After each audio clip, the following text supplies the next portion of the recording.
We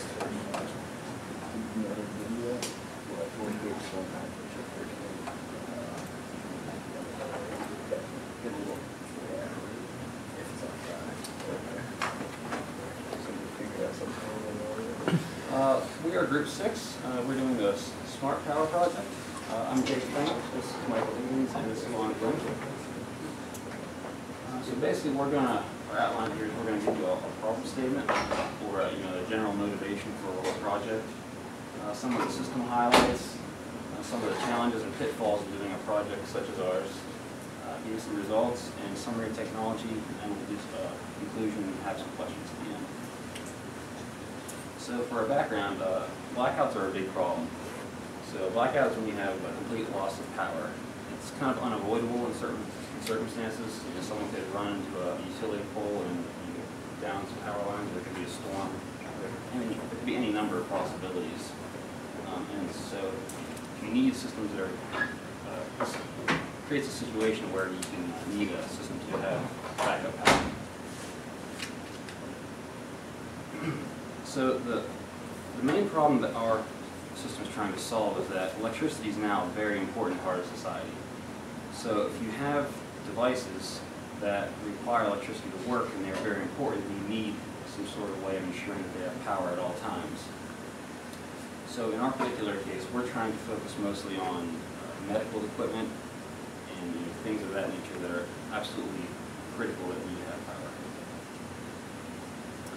Some of the highlights of our system, since this is we want to keep this project kind of simple, we've made this a sort of smaller prototype. So what we're using is a National Instruments board with a LabVIEW. So that's as opposed to having sort of a microcontroller with everything built in hardwired. And we're also just using one solar panel instead of an array that you might expect to have for an entire household. And also two 12-volt batteries and a 150-watt inverter.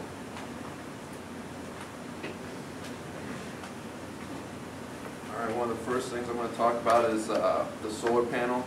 The solar panel we're using is a Kyocera. It's roughly 2 feet by 3 feet, a little bit bigger than that, but that's a rough estimate. It's going to give you about 87 watts of maximum power with 5 amps during maximum power.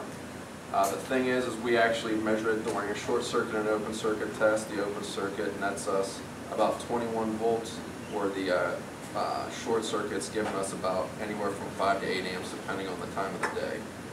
Even when it's overclouded, these solar panels now that have come out actually give us pretty good results even when it's a cloudy day.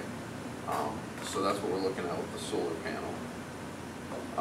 What we have to do, since the solar panel is going to give us about 20 volts in an open circuit situation, we have to accommodate for that. And what we did is we got this charge controller, and what it does is it's going to actually chop down the voltage from whatever 20 to anywhere from 12 to 20 all the way down to about 12 to 13.5. That way we cannot ruin the batteries by overcharging and sending too high of a voltage into the batteries when we're charging them. The two batteries that we're using are Optima red top batteries. They're just car batteries.